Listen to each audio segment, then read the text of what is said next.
बोल news headquarter. अस्सलामुअलैकुम। बोल न्यूज हेडक्वार्टर्स में खुश आमदीद। मैं हूं राफे मिर्जा। मैं हूं आपके साथ रमशा साजिद। हेडलाइंस आपने जानी, हम खबरों में आप जान सकेंगे। खान के बड़े इंकशाफात, परवेज इलाही का दो टोक मौक़िफ़, सिपा सलार का दौरा LOC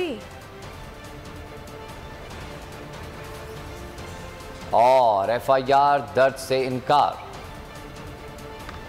बुलेटिन का आगाज करेंगे और सबसे पहले आपको बताएं कि इमरान खान ने कई राजों से पर्दा उठा दिया है। बोल न्यूज़ के प्रोग्राम इमरान खान बोल के साथ में तहलका खेज इंकशाफात किए हैं। कहा कि मेरी सबसे बड़ी कमज़ोरी ये है कि मैं लोगों पर एतबार कर लेता हूँ। जो भी जनरल बाजवा कहते हैं मैं भरोसा कर लेता था। मैंने इसलिए भरोसा कर लिया कि मेरे और इस्टेब्लिशमेंट के मफादात एक हैं कि मुल्क बचाना है। कप्तान का कहना था कि पता ही नहीं चला कि किस तरह मुझे धोखा दिया गया, झूठ बोला गया। बाद में मुझे पूरी गेम का पता चला कि नवाज शरीफ से उनकी बात चल रही है। जनरल फैज़ को हटाने के बाद उनकी गेम चल पड़ी थी। जब भी जनरल बाजवा से गेम से मुतल्लिक पूछा वो कहते थे हम तसलसल चाहते हैं। जनरल बाजवा को कहा आप कह रहे हैं हम न्यूट्रल्स हैं। जनरल बाजवा ने बहुत बड़ी डबल गेम, हमारे अपने लोगों को अलग अलग पैगाम भेजे जा रहे थे। हैरान था कि मुझे कह रहे थे कुछ नहीं है और उधर और सिग्नल दिया जा रहा था।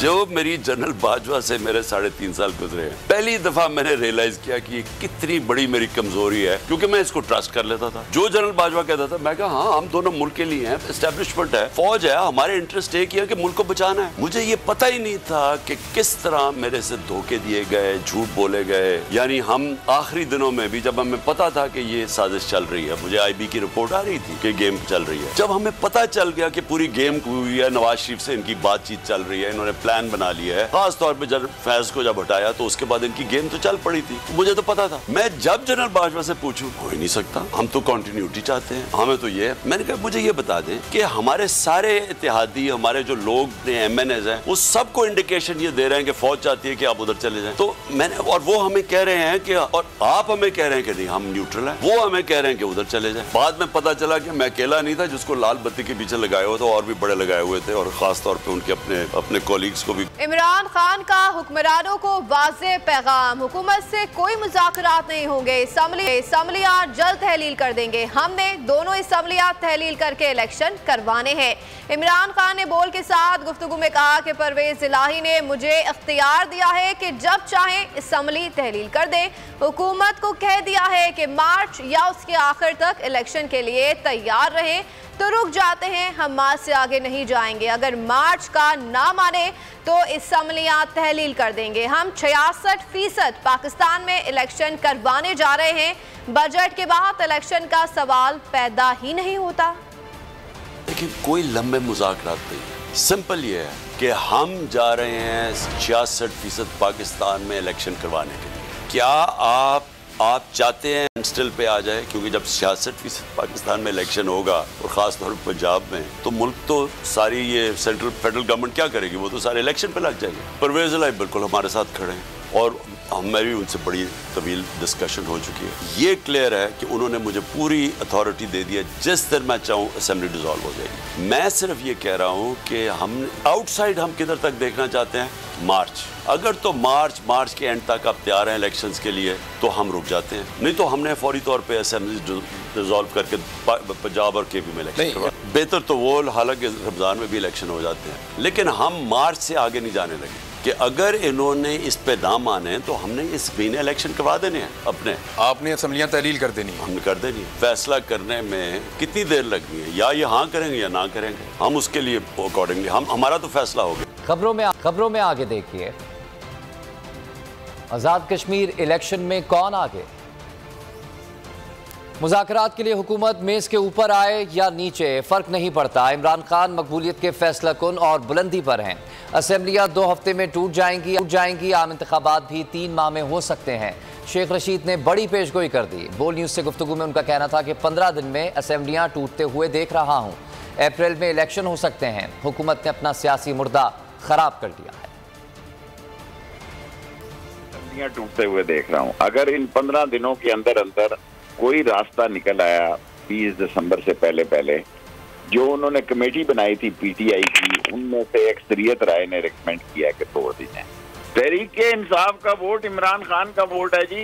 जहां उन हल्कों में लोगों ने इमरान खान को वोट दिया है, जहां इमरान खान गया नहीं और उनको पता था उसने असम्बली नहीं जाना, किसी ने पुल नहीं बनाना, किसी ने सड़क नहीं बनानी। 23 मार्च को पहला रोजा है या 22 को ईद के बाद हो जाए या रमजान में हो जाए, अप्रैल में इलेक्शन हो जाए, जी का जाना ठहर गया है। इन्होंने अपना सियासी मुर्दा खराब कर लिया है। 13 पार्टियों की कोई वोट बैंक नहीं है।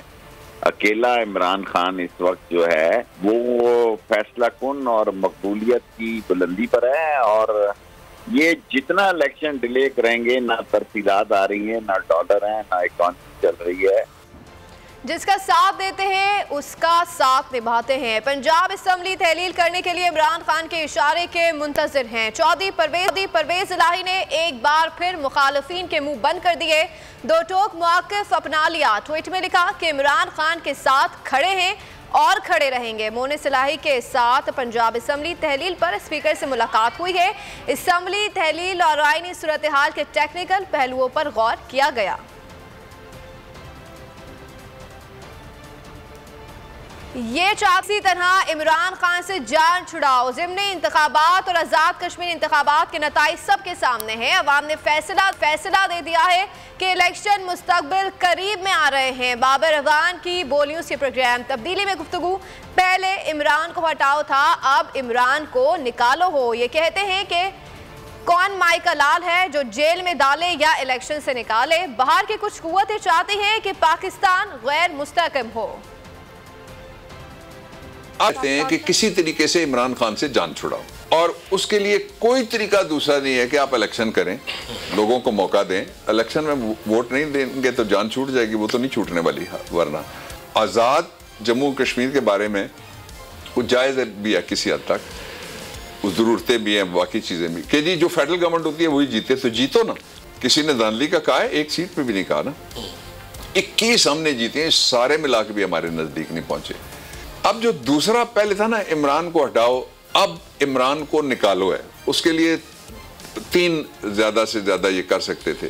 एक इलेक्शन में इन्होंने आजमा लिया, एक तो बाहर के जो प्रोमोटर्स हैं इनके बैरून मुल्क के, वो इस बात में इंटरेस्टेड हैं कि पाकिस्तान डिस्टेबलाइज हो। और सिंध में पाकिस्तान तहरीक इंसाफ के अराकी ने सूबाई असम्बली ने अपने इस्तीफे चेयरमैन इमरान खान को पेश कर दिए हैं। तहरीक इंसाफ सिंध के सदर अली हैदर जैदी की क़यादत में सिंध की पार्लिमानी पार्टी की चेयरमैन इमरान खान से मुलाकात हुई। सिंध में कायदे हिज़्ब इख्तिलाफ हलीम आदिल शेख और सिंध असम्बली में पार्लिमानी रहनुमा खुर्रम शेर जमान समेत दीगर मौजूद थे। हलीम आदिल ने मुलाकात के बाद मीडिया से गुफ्तगू में कहा कि तहरीक की भरपूर हिमायत और तायीद करते हैं। सूबाई असम्बली की नशिस्तें चेयरमैन और पार्टी की अमानत हैं। हम इस निज़ाम में नहीं चलना चाहते, हम इस ईवान में नहीं रहना चाहते। हम अपने इस्तीफे खान साहब को देकर आ चुके हैं। इंशाअल्लाह एक इशारे के ऊपर जमा करा देंगे। लेकिन खुशखबरी ये है कि इंशाअल्लाह इमरान खान साहब सेहतयाब होकर सिंध के अवाम को जरदारी माफिया से, इसकी बादशाह से निजात दिलाने के लिए आ रहे हैं। अवाम ये कहती है कि ये जो इस वक्त पार्लियामेंट में जो निज़ाम चल रहा है जिसमें लोटा क्रोसी आम है, बेहतर है इससे बाहर निकला तो फैसला कप्तान का है। नेशनल असम्बली इस वक्त इस गंदे गले सड़े करप्ट निज़ाम में बैठकर इसका हिस्सा बनने का हमारा बिल्कुल मूड नहीं है। मैं समझता हूँ आपकी बात जायज़ है। इंशाअल्लाह अगली दफ़ा आएंगे 2/3 अक्सरियत से। आज़ाद कश्मीर बल्दियाती इंतखाबात का दूसरा मरहला अब तक के गैर हतमी गैर सरकारी नताइज के मुताबिक पाकिस्तान तहरीक इंसाफ 32 नशिस्तें जीत कर सबसे आगे है। पीपी ने 13 नशिस्तें जीती जबकि नून लीग सिर्फ 9 नशिस्त ले सकी है। कामयाब आज़ाद उम्मीदवार की तादाद 9 है।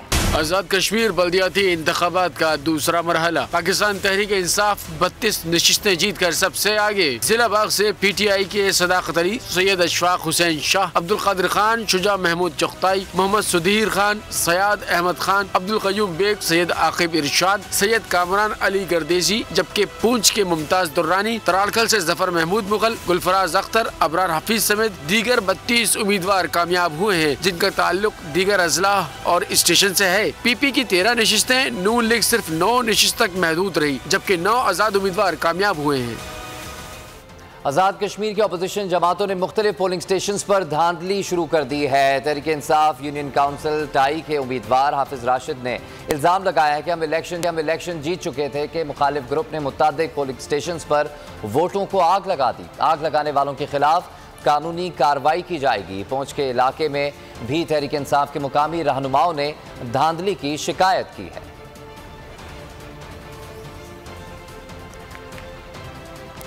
आज़ाद कश्मीर में बल्दियाती इंतखाबात में तहरीक इंसाफ छा गई। तहरीक इंसाफ की जानिब से रद्द अमल में फवाद चौधरी ने ट्वीट में लिखा कि तहरीक इंसाफ ने नून लीग और पीपल्स पार्टी का मुकम्मल सफाया कर दिया। तहरीक इंसाफ ने जबरदस्त कामयाबियां समेटी हैं, अल्हम्दुलिल्लाह। कोई शुबा नहीं, नून लीग और पीपल्स पार्टी इंतखाबात से भाग रही हैं और वो भी जूते उतार कर।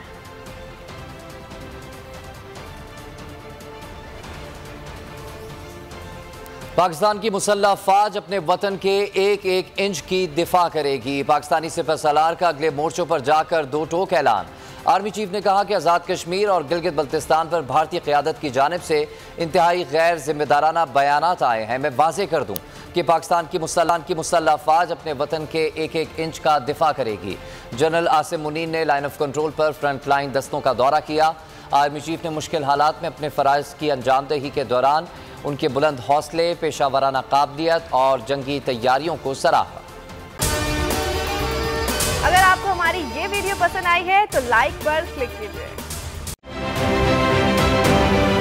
आप ये समझें, ये जो हक है ना, हक पे खड़े रहना और हक को बोलना, ये दूर से लगता है तन्हा हो गए लोग। आप खान साहब को देखें, तन्हा दिखाई देने, सारी जमातें मिलकर उनके खिलाफ हैं, लेकिन आज भी पाकिस्तान के अवाम उस हक की आवाज़ के पीछे जो है 80% से ज़्यादा अवाम उनके साथ है। सेम एग्जैक्टली इसी तरीके से बोल की कहानी है भाई। बिल्कुल अलग आपको तन्हा दिखाई देगा, हर जगह आपको खड़ा हुआ नजर आएगा, हटेगा नहीं किसी चीज़ से। और उसके साथ भी 80% अवाम अगर आज आप देखें तो उसे बोल दिख रही है।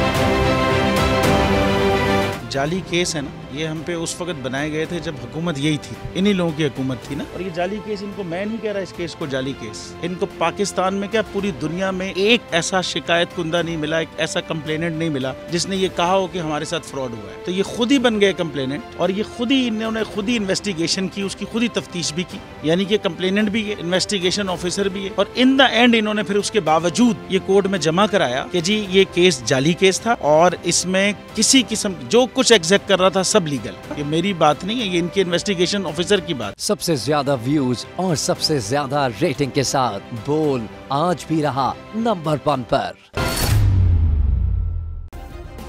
सब्सक्राइब करें और बेल दबाएं ताकि कोई खबर रह न जाए।